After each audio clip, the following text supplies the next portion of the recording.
Absolutely not, Sarah. I don't care what kind of personal emergency you think you have. The Peterson account presentation is next week, and I need everyone focused and present. Victoria Marshall's voice cut through the air like a knife, her perfectly manicured nails drumming against her mahogany desk as she stared me down. I stood my ground, clutching the medical leave request form in my trembling hands. Ms. Marshall, please. I wouldn't ask if it wasn't critical. The patient. The patient. She interrupted, her red lips curling into a sneer. You're an account executive, Sarah, not a nurse. Whatever medical drama you're caught up in isn't our concern. This is a marketing firm, not a charity. I took a deep breath, trying to keep my voice steady. I understand that, but this is different. He has no one else, and his condition is deteriorating rapidly. I just need 1 week. Enough. Victoria slammed her hand on the desk, making me jump. I've heard enough of your excuses. You've been distracted for weeks, taking long lunches, leaving early. Now you want a whole week off right before our biggest presentation of the year. The answer is no. I felt my chest tighten.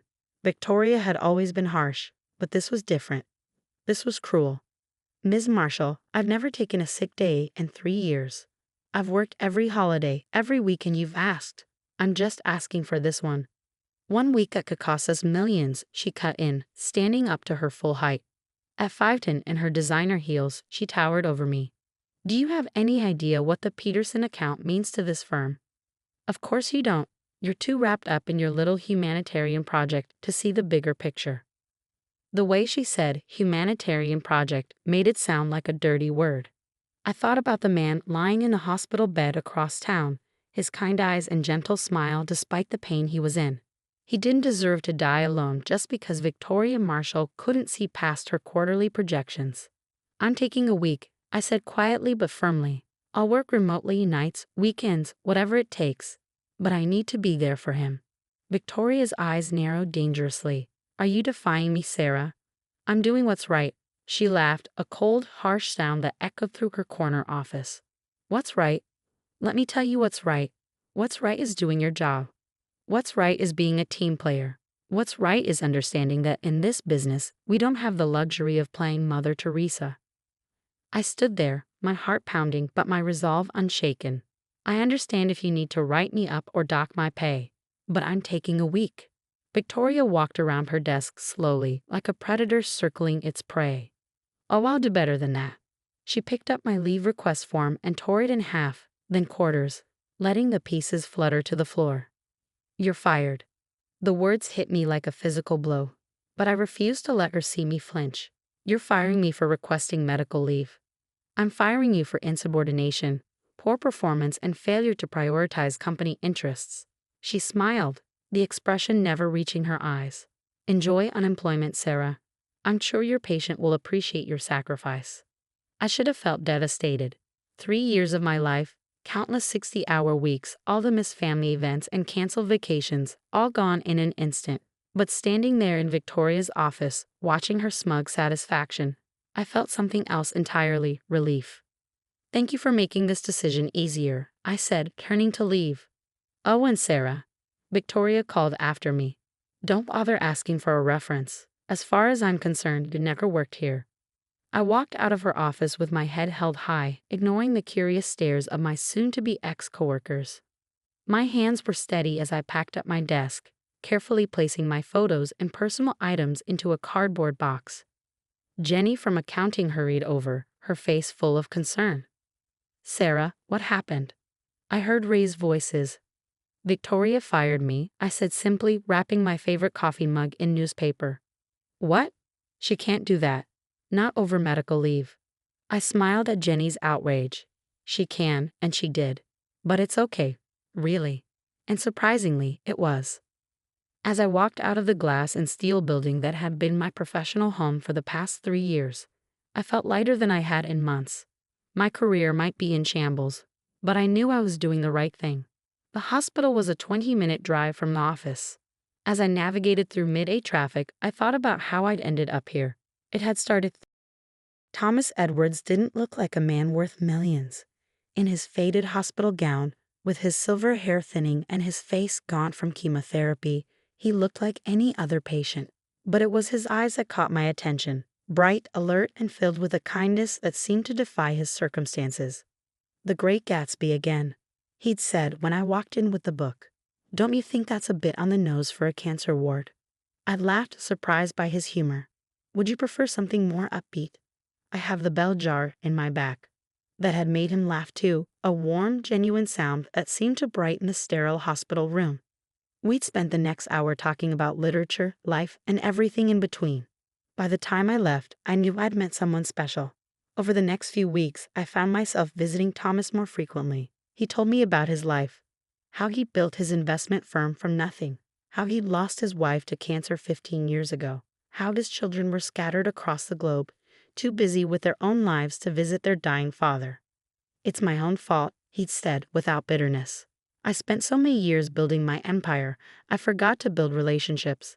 Now look at me, all the money in the world and not a soul to share it with." But that wasn't entirely true anymore. Because he had me. I pulled into the hospital parking lot, grabbing my box of belongings from the passenger seat. As I walked through the familiar corridors toward Thomas's room, I thought about Victoria's words, "Enjoy unemployment." She had no idea that some things were worth more than a steady paycheck or a corner office. Thomas was awake when I walked in, his face lighting up despite the obvious pain he was in. "Sarah, what are you doing here so early? Don't you have work?" I set my box down and pulled up my usual chair beside his bed. "Change of plans. Looks like I'll be able to spend more time here after all." He studied my face carefully, his keen intelligence not dulled by illness or medication. "What happened?" "I got fired," I said simply. "My boss didn't appreciate me requesting medical leave to be here with you." "Sarah," his voice was filled with concern. "You shouldn't have done that. Not for me. I'm not worth—" "Don't," I interrupted gently. "Don't say you're not worth it. Every human being deserves to have someone by their side during times like this. Besides," I added with a smile, "that job was slowly killing my soul anyway." He chuckled weakly. "Well, when you put it that way," his expression turned serious. "But what will you do now?" I shrugged, trying to appear more confident than I felt. "I'll figure something out. Right now, let's focus on getting your pain levels under control. The nurse mentioned you refused your morning medication." Thomas looked sheepish. "It makes me too groggy. I hate not being able to think clearly. And I hate seeing you in pain," I countered, reaching for the call button. "Let's compromise. Take the medication, and I'll read to you until you fall asleep." I brought a new book. He raised an eyebrow. "Please tell me it's not the bell jar." We both laughed, and for a moment, the weight of everything, my lost job, his illness, the uncertainty of the future, seemed to lift. The nurse came in with Thomas's medication, and I settled in to read, pulling out a worn copy of To Kill a Mockingbird. As I read, watching Thomas slowly relax as the pain medication took effect, I thought about how sometimes the biggest sacrifices lead us exactly where we're meant to be. Victoria Marshall thought she was punishing me, but in reality, she'd given me something priceless, the freedom to be exactly where I needed to be, doing exactly what I needed to do. Little did I know, this was just the beginning of a story that would change both our lives forever. The next few days fell into a rhythm. I'd arrive at the hospital early in the morning, armed with books, crossword puzzles, and an endless supply of terrible jokes that somehow always made Thomas smile.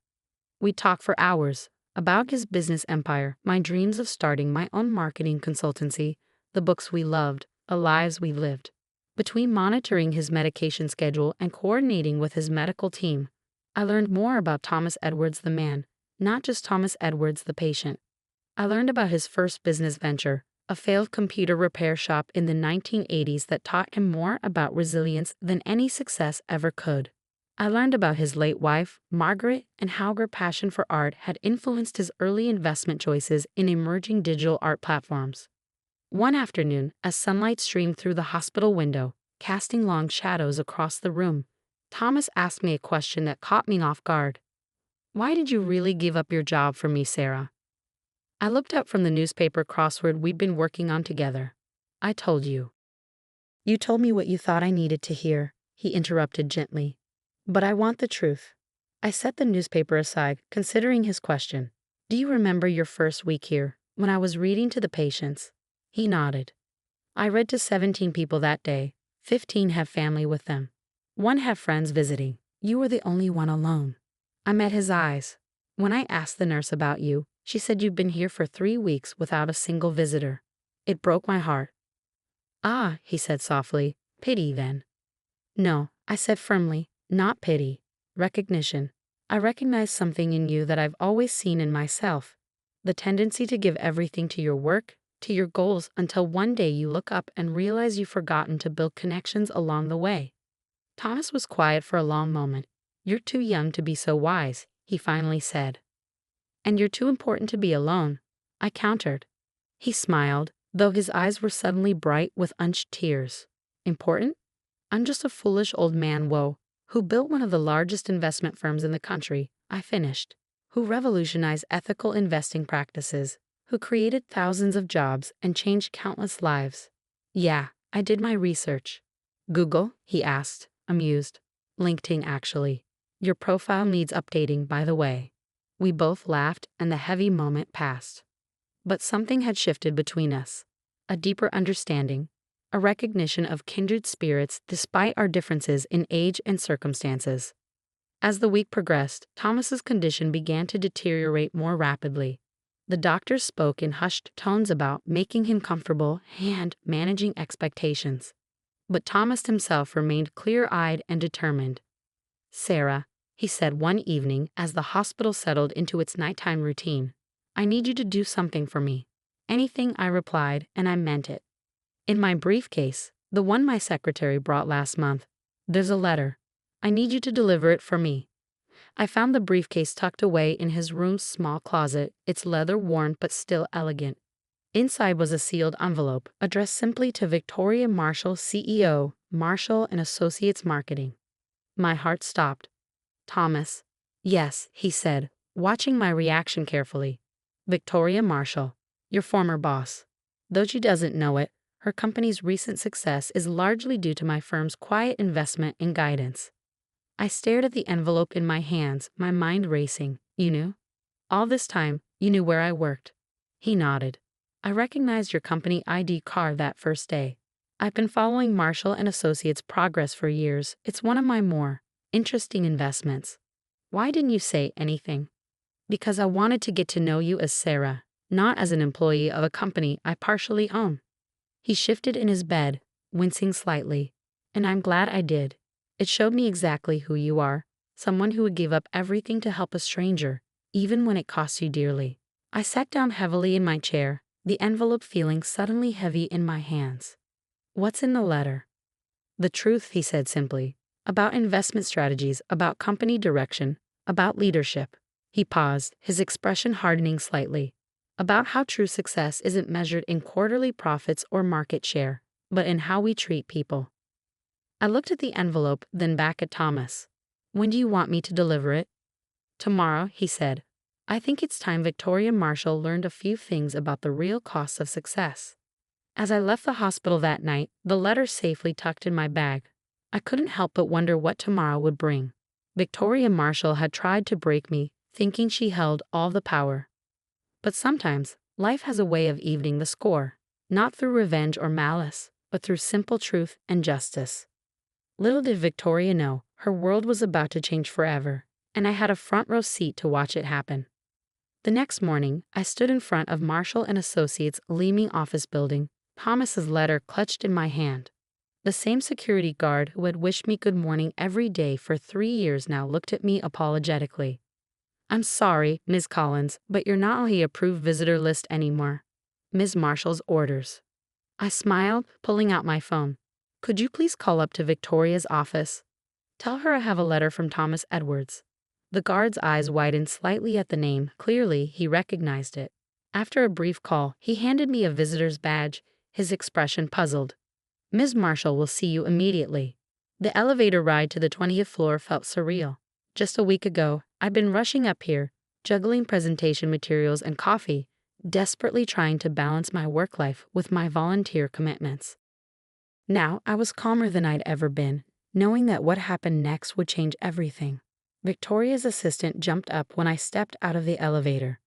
Ms. Marshall is waiting for you, she said, hurrying to open the office door. I noticed she couldn't quite meet my eyes. Word of my firing had clearly spread. Victoria sat behind her desk, her posture rigid, her expression carefully neutral. Sarah, she said coolly, I assume this isn't a misguided attempt to get your job back. I placed Thomas's letter on her desk. No, Victoria, this is a delivery from Thomas Edwards.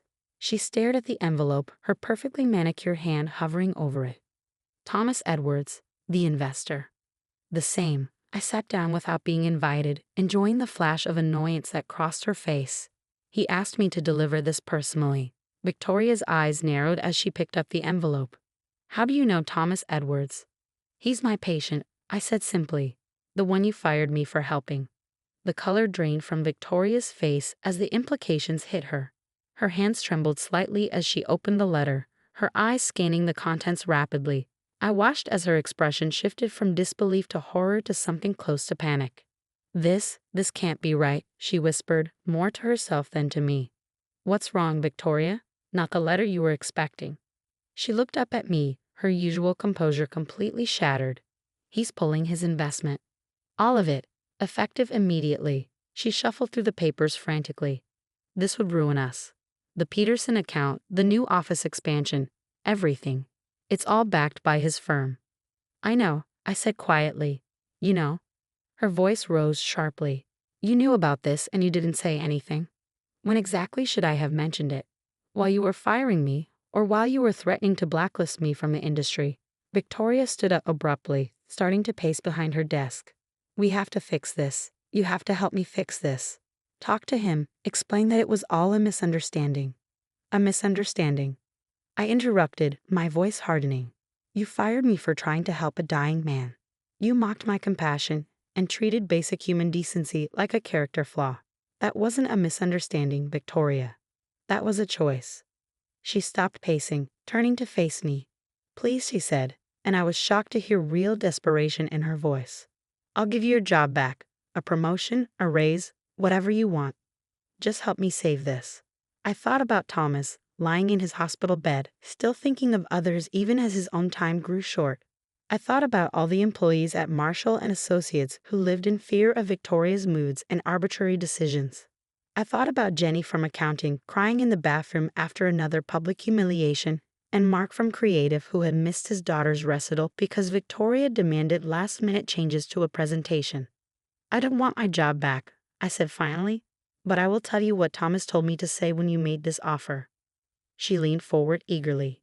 Yes. He says you have a choice. You can keep his investment, keep your position, keep everything, but only if you agree to some changes. What changes? I pulled out another envelope, this one containing the document Thomas had drafted late last night. Complete restructuring of the company's management style. Implementation of proper work-life balance policies, fair medical leave, regular employee satisfaction surveys with real consequences for poor leadership. Oh, and, I pause, enjoying the moment, I'll be overseeing the changes as the new director of employee relations. Victoria's jaw dropped. You're joking. Thomas Edwards doesn't joke about business, I said. You have until the end of the day to decide. Accept these terms or watch everything you've built crumble. She sank into her chair, all pretense of superiority gone. He's really dying, isn't he? Yes, I said softly. He is, and his last act in business will either be saving this company from its toxic culture or making an example of it. The choice is yours. Victoria stared at the documents for a long moment. Finally, she looked up at me, and for the first time, I saw something like respect in her eyes. You planned this, didn't you? Getting close to him, telling him about the company. I shook my head. No, Victoria. I just showed kindness to someone who needed it. Everything else, I gestured to the letters on her desk. This was all Thomas. He's been watching this company for years, waiting to see if you'd grow into the kind of leader he could trust. Last week, you showed him exactly who you are. The silence that followed was heavy with understanding. Victoria picked up a pen, her hand only slightly shaking as she signed the documents.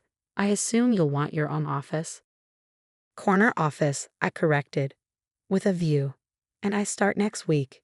When I left Victoria's office, the whole floor was eerily quiet. Word would spread soon enough about what had happened, but for now, I savored the peace. I had one more stop to make. Thomas was sleeping when I returned to the hospital, his breathing shallow but steady. I sat in my usual chair, taking his frail hand in mine. "It's done," I said softly. "She signed everything." His eyes fluttered open, and a small smile crossed his face. "Never doubted she would. Victoria Marshall isn't stupid. Ruthless, maybe, but not stupid." "Thank you," I said, squeezing his hand gently. "For everything." He shook his head slightly. "No, Sarah. Thank you. You showed me that even at the end, it's possible to make a difference, to leave things better than we found them." Over the next few days, I split my time between the hospital and the office, setting up the new policies that would transform Marshall and Associates. Victoria, to her credit, threw herself into the changes with the same intensity she'd once used to terrorize her employees. Maybe she was just protecting her investment, or maybe something had genuinely shifted in her understanding of leadership.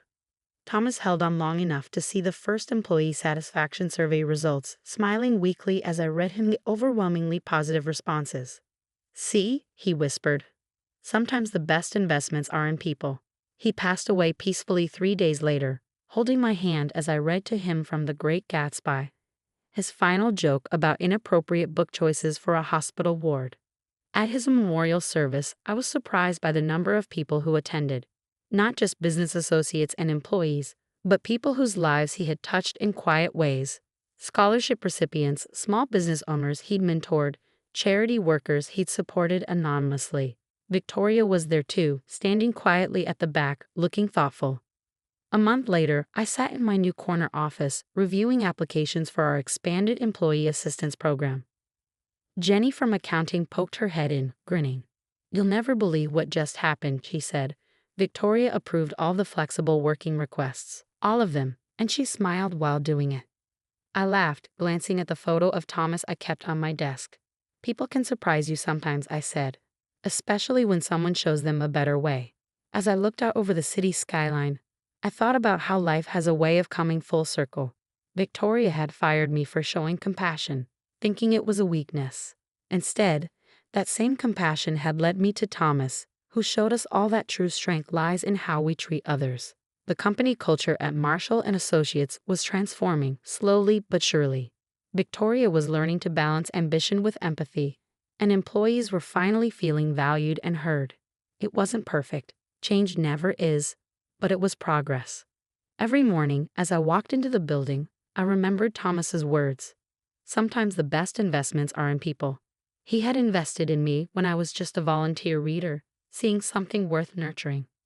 Now I was investing in others, creating the kind of workplace where kindness wasn't seen as weakness, and where success was measured not just in profits, but in the lives we touched. Victoria still had her moments of old habits creeping back, but now there was a system in place to check her worst impulses. More importantly, she was beginning to see the benefits of a happier, more loyal workforce. Productivity was up, turnover was down, and our reputation in the industry was soaring. 1 year to the day after Thomas's passing, I received a package from his lawyers.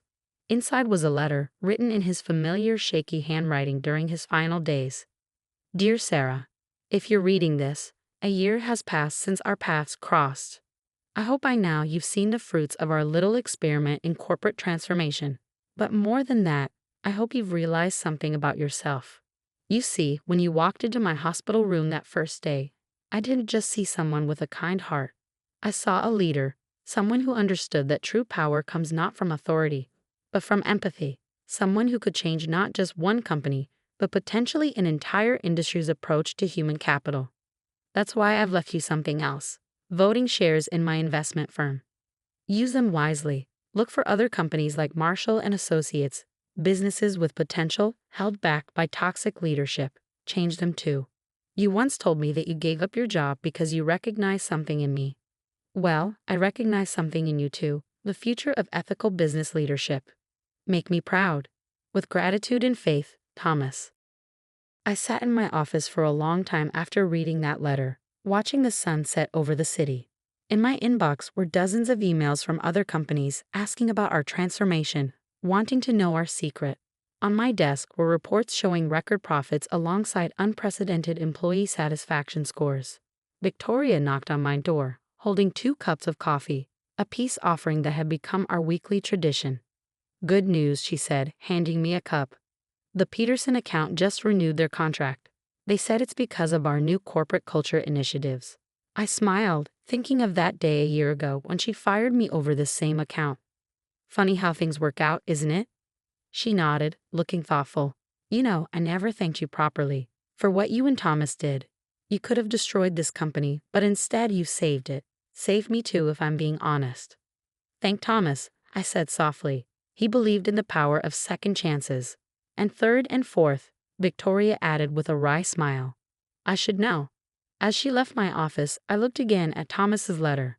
Make me proud, he'd written. But I knew he already was proud, not just of me, but of every person in this building who had embraced change, who had learned to balance profit with compassion, who had discovered that success and kindness weren't mutually exclusive. Tomorrow, I would start looking at other companies, seeking out those who needed the same transformation. But for now, I sat in my corner office, sipping coffee and watching the city lights come alive, grateful for the twist of fate that had brought me to Thomas's hospital room, and for the chain of events that proved sometimes losing everything is the first step to gaining something better. The next morning, as I walked into the building, the security guard who had once apologetically turned me away now greeted me with a warm smile. Good morning, Miss Collins, making any lives better today. I thought about Thomas, about Victoria, about all the changes we'd made and all the changes still to come. Every day, I replied. That's what good investments are all about. And somewhere I knew Thomas was smiling.